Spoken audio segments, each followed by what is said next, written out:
Nosso próximo convidado é jornalista e ele é responsável pela biografia do apresentador e estilista Clodovil, Carlos Minuano.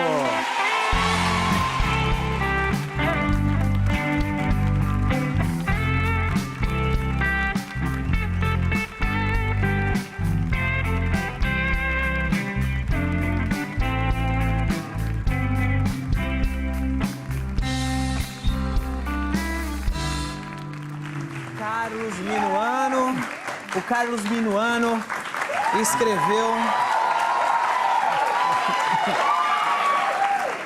Carlos Minuano escreveu a biografia de um dos caras que eu adoraria ter entrevistado, de um dos caras que eu cresci assistindo, admirando. Minha casa parava para ver esse cara. Eu adoro esse cara. Ele escreveu a biografia do Clodovil, Tons de Clô. Você é autor dessa biografia. Esse aqui é um registro de um jornalista ou de um fã? Então, é bom você perguntar isso, porque inclusive eu conto já no começo do livro isso. É um registro de um jornalista. Uhum. E inclusive eu quero até aproveitar para dizer isso, assim, que eu estou mais acostumado em entrevistar do que ser entrevistado. É ruim ser entrevistado, eu né? Estou bem nervoso, viu? É um puta... eu odeio ser entrevistado. E... Mas que é mais fácil, eu vou te entrevistar, mas vou perguntar da vida do Clodovil, não da sua. Uhum. Então eu fica sei mais da fácil. minha, para dizer a verdade. Mas vamos lá. Então, mas é um registro de um jornalista. Eu me encontrei com esse personagem durante uma reportagem para o UOL. Na época eu trabalhava para o UOL, hoje eu trabalho para o Jornal Metro. E daí, durante essa reportagem, eu encontrei histórias dele e aí comentei com um amigo meu, jornalista, e esse jornalista, meu amigo, contou para o dono da editora e o dono da editora me procurou e convidou e eu aceitei. Demais, a biografia do Clodovil eu imagino que seja muito rica, não? Ele é um personagem riquíssimo. Então, ele é um personagem rico, só que também, depois que eu aceitei, comecei a pesquisar a vida dele, eu me deparei com uma série de problemas também, porque ele não tem herdeiros, ele não tem familiares.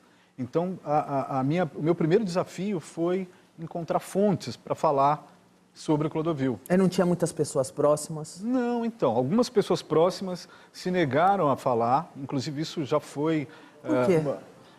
Então, por uma série de motivos, assim, o presidente, por exemplo, do Instituto Clodovil, Maurício Petis, que eu pensei que seria a principal fonte, né, para esse livro, ele se negou, afirmando que não poderia por questões contratuais. Ele tinha um contrato com uma produtora que faria um documentário, Entendi. faria uma série de projetos. Então você foi na unha mesmo? Então, aí eu tive que desencavar outras histórias, eu tive que correr atrás de outras fontes. Eu encontrei um monte de inimigos dele, desafetos que não queriam falar. Ele fez muitos inimigos? Muitos inimigos. Por que ele fez muitos inimigos? Porque ele era um estilista talentoso, porque no mercado que ele atuava a concorrência era muito forte e implacável, ou porque ele era boca aberta mesmo? Então, eu acho que eu sou pela teoria da boca aberta, ele tinha a língua solta. Assim, Isso é mesmo. E logo no começo, inclusive no livro, logo no começo, na infância dele,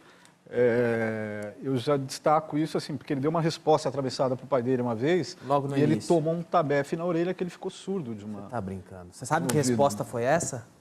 Então, eu não sei exatamente o que foi. Mas... Você não conseguiu exatamente o que era? Então, eu procurei, Danilo. Você tem o assim, fato, mas não... Não tenho detalhes, mas... Aquele bem novinho, ó. Então, eu procurei familiares dele no interior e não consegui. Então, assim, foi bem difícil. Ele era filho adotivo? Ele era filho adotivo. Clodovil era o nome imigrantes dele? espanhóis. Então, tem esse detalhe também, né? O nome dele é Clodovil, mas por um erro de cartório, na verdade verdadeira, o nome dele é Clodovir. Clodovir? No documento é Clodovir que aparece. Ele não gostava muito disso, lógico, mas ele admitiu. Ele descobriu um segredo do pai dele? Então, a vida dele, essas duas questões marcaram muito a vida dele, que foi a questão de ser adotado, embora ele dissesse que não, mas a questão da homossexualidade. Aos 13 anos, ele flagrou o pai dele transando com o tio dele. foi marcante isso para ele. Curtiu o irmão da mãe. Uhum. Então, e aí ele, pouco depois, inclusive ele relata isso numa entrevista para a revista O Cruzeiro, que ele, pouco depois, teve a primeira experiência com um padre no colégio interno, onde ele estudava, e, enfim, foi abusado, né? Porque tinha Óbvio. um adolescente. Agora, o que eu sempre me lembro, Carlos, era que o Clodovil falava muito da mãe dele. Falava nos programas, ele sempre tratou a vida mãe como toda, uma né, ele heroína. falou. Eu cresci vendo o Clodovil exaltar a mãe. Ele era bem apegado à mãe. Sim, sim, ele falava muito dela, embora o Ronaldo Esper, que é quem fez a orelha do livro, e foi uma das principais fontes desse livro, ele alega que conviveu um tempo com o Clodovil e presenciou o Clodovil tratando muito mal a mãe dele. Mas isso é o Ronaldo Esper dizendo. Eu realmente, sempre o que eu vi em entrevistas foi que o Clodovil exaltava a mãe. Nos programas dele, ele sempre falou da mãe. Agora, que curioso, a orelha do livro é do Ronaldo Esper. O Ronaldo Esper não era um tipo de uma nêmesis do Clodovil? Ele não era um inimigo? Mas veja bem, cara. Era um arquirrival do Clodovil, Nesse momento que eu comecei a pesquisar a vida do Clodovil e ter essa dificuldade de encontrar fontes sobre o Clodovil, eu me deparei com o Ronaldo Esper e fiquei com essa questão que você colocou. Só que tem um detalhe, o Ronaldo Esper, ele acompanhou a história do Clodovil desde o começo, desde 60. Aliás, a maneira que eles se conheceram foi muito engraçada. Eles se conheceram numa boate gay, o Ronaldo Esper, lá na Roosevelt. E o Ronaldo Esper estava dentro de um banheiro e ele, quando fechou a porta do banheiro, caiu a maçaneta de um lado e do outro. E ele ficou preso lá, gritando, alguém me tira daqui, preso lá no banheiro. E quem que foi lá salvar ele? O Clodovil. Por acaso, o Clodovil também estava na boate e ouviu o Ronaldo Esper gritando e falou, quem que tá aí, quem que tá aí? Aí o Ronaldo Esper falou, Clodovil, me tira daqui, Clodovil. E assim eles se conheceram.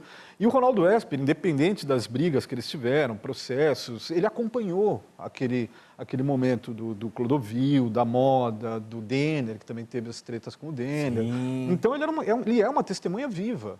E eu vi ali a possibilidade de uma fonte real de informações para o meu livro. Ele colaborou bem, o Ronaldo Esper? Oi? O Esper colaborou bem? Colaborou bastante, tanto que topou até escrever a orelha. Hein? Agora, é claro que tudo que ele disse eu tive também que colocar num você filtro. Diz, é o Ronaldo Esper que está falando, o segundo Ronaldo Esper. Mas mesmo na orelha, ele exalta o Clodovil. Sim, no fundo, ele admira muito realmente. o Clodovil. Então... Cara, eu cresci, o Clodovil era uma pessoa muito magnética, certo? Eu era criança, eu cresci assistindo o Clodovil, adorando o Clodovil.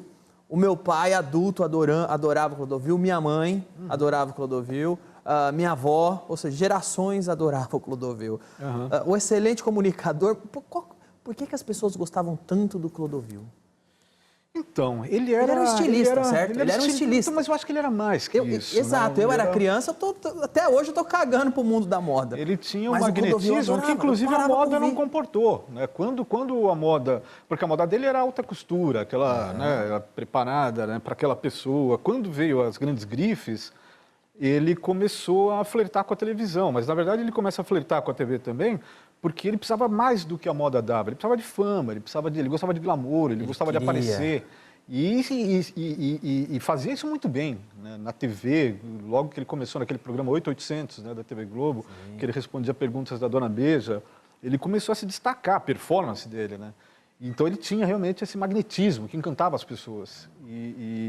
Apesar de que na década de 60, eu não lembro direito a data, mas na época do AI-5, entre o começo e o final, teve um momento, acho que foi em 72, que ele e o Denner foram proibidos pela censura de aparecer na TV e no rádio por causa dos trejeitos, enfim, do jeito afeminado, que segundo a censura da época influenciaria negativamente, né, as pessoas. Mas depois que terminada essa censura, ele volta e começa na TV Mulher, e começa a se destacar rapidamente. Eu, particularmente, adorava o Clodovil, porque eu queria saber o que ele vai falar. Então, e apesar de... que esse cara vai falar? E tem isso, né? Eu acho que na TV Mulher, por exemplo, eu acho que ele começou a se destacar muito mais pelas brigas, né? Ele era muito autêntico. Do que exatamente pelo que ele dizia de moda. Eu acho que era mais pelas encrencas que ele arrumava com a Marta, com a Marília Gabriela. E que foram várias, né? Até que ele resolveu sair, né? Aliás, o Guilherme Fiuza, aqui atrás do livro, ele definiu o Clodovil muito semelhante ao que eu, particularmente, sempre gostei do Clodovil. O Guilherme Fiuza diz o seguinte: Clodovil era um cara indigesto, especialmente para os hipócritas, porque o cara só falava a verdade, sincero até demais. Um vilão convicto no mercado politicamente correto, portanto, um herói de seu tempo. Eu sempre adorei o Clodovil. Ele até dava patada, às vezes, até em convidado. A gente vai falar disso e muito mais no próximo bloco, não sai daí. Estamos de volta com Carlos Minuano, jornalista que escreveu Tons de Clô, biografia do Clodovil, esse personagem aqui que eu cresci adorando e admirando. O Clodovil, é correto dizer que o Clodovil praticamente fez surgir um mercado graças a ele? Ele criou a moda Então, Made in Brasil. Sim, eu acho que é importante dizer isso, porque tem muitas pessoas falam que ele copiava os modelos da França. E, de fato, ele copiava, até porque naquela época não tinha internet. Não tinha internet, não tinha escolas de moda. Hoje, no Brasil, o Brasil, aliás, se eu não me engano, é o país que tem mais escolas de moda no mundo. Agora, naquela época... Se deve a ele também. Né? Ele que abriu a porta. Ele estava numa época que não tinha o que fazer. Então, ele copiava realmente os modelos parisienses. Mas ele fazia uma moda de acordo com o cliente. Então, para a personalidade do cliente, a festa que a mulher ia, a ocasião que ela ia estar. Então, ele imprimiu a moda que ele fazia, embora copiada, uma personalidade brasileira. Ele colocou no mapa o mercado de moda e estilista no Brasil. Sim, sem dúvida. Ele teve um grande amor, uma grande paixão. Então, essa é outra questão complicada, cara. Eu tentei, assim, descobrir isso e o que eu descobri foi, na verdade, que não. Pelo que eu apurei, aliás, essa é uma das marcas do Clodovil. Ele nunca teve nenhum relacionamento. Ele nunca teve um namorado, ele nunca... E assim, isso... Mas ele não era assexuado. Não, muito pelo contrário. Ele era homossexual, mas nunca teve relacionamento afetivo sério com ninguém. Porque eu acho que, no fundo, apesar de ser assumido, né, homossexual assumido, eu acho que ele sempre teve muito problema com isso. Eu acho que, no fundo, ele não admitia muito bem. A gente tem aqui ele falando sobre isso com a Xuxa, olha. Eu vou dizer para você com toda sinceridade, eu não dou em cima de nada, não corro atrás de nada e tenho pavor de gente que sofre porque quer uma pessoa que não a quer. Sabe esse tipo de gente que fica correndo atrás de uma pessoa que não quer? Você nunca fez isso? Ah, não faço, mas nunca fiz e nem vou fazer. Deus me livre, eu tenho vergonha na cara. Imagina se eu vou gostar de uma pessoa que não gosta de mim, eu quero que ela faleça. Por mais que eu goste dela correr atrás, eu não, nem pensar. Clodovil era demais, velho. Você sabe que eu sempre quis entrevistar o Clodovil, cara. Eu cresci admirando muito ele. E eu conheci ele na época que ele era deputado, eu estava no CQC, no corredor do Congresso, olha só. Eu falei, caramba, o Clodovil, vou entrevistar ele, que demais. E ele passou, olhou para mim e falou, Danilo, não estou me sentindo bem hoje. Semana que vem eu falo com você.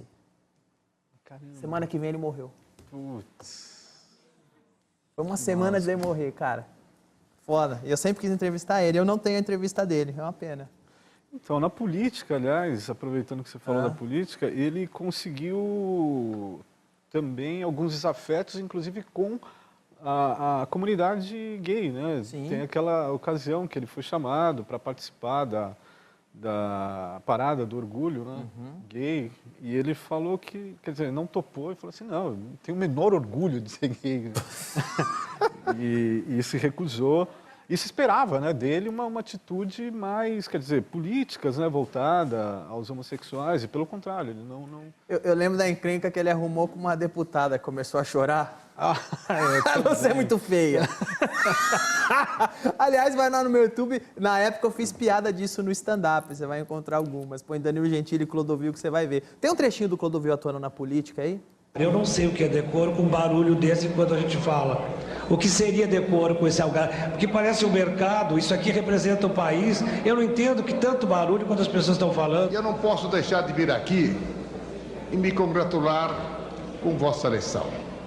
Vossa eleição não teve 500 mil de votos, a não ser pelo seu valor de comunicação. Muito obrigado, Paulo Maluf.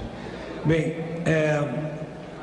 eu queria que todos soubessem que eu sou uma pessoa muito conhecida no país graças a trabalho. Eu não sou famoso por coisas desonradas, graças a Deus.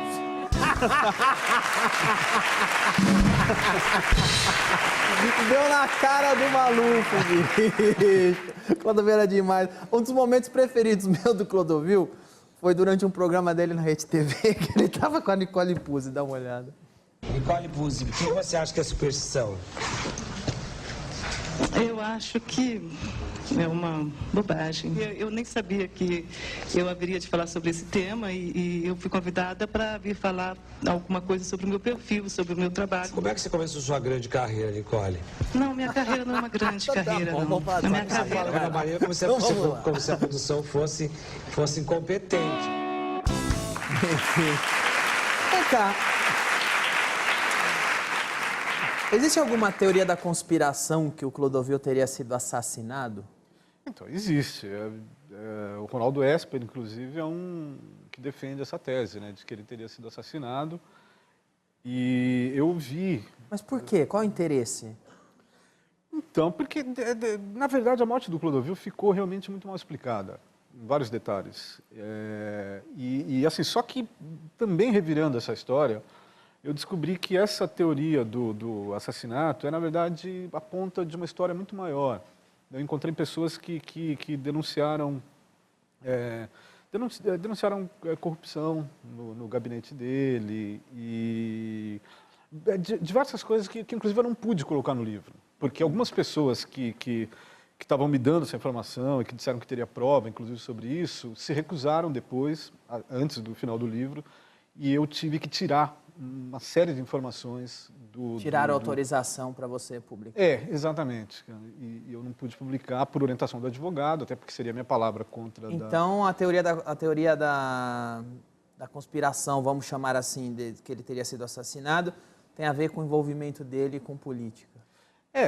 Assim, o fato é que o Ronaldo Esper, por exemplo, ele defende que o Clodovil, ele teve uma morte, que ele tinha um ferimento na cabeça, ele foi encontrado com um ferimento na cabeça, e um ferimento que não seria possível tendo uma queda da cama, onde ele estava, para o chão, que era um tapete, assim, muito fofo. A versão oficial diz que ele morreu do quê? Ele teve um AVC, né? Ele tinha realmente uma série de problemas de saúde, então essa versão de que ele morreu por problema de saúde também é bem possível.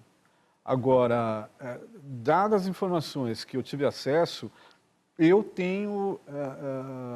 Você acredita que pode ter sido assassinado? Eu acredito que foi um conjunto de coisas que levaram ele a talvez ter o AVC.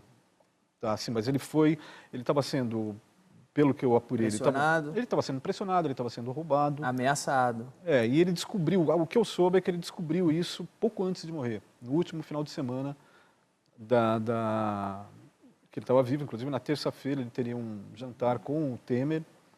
E na sexta-feira ele descobriu, segundo o que eu apurei, ele descobriu que estava sendo roubado, isso deixou ele completamente descontrolado. E nesse fim de semana aconteceram coisas que eu não tenho detalhes e também não tenho como provar, mas que, segundo o que eu apurei, levaram ele a ter...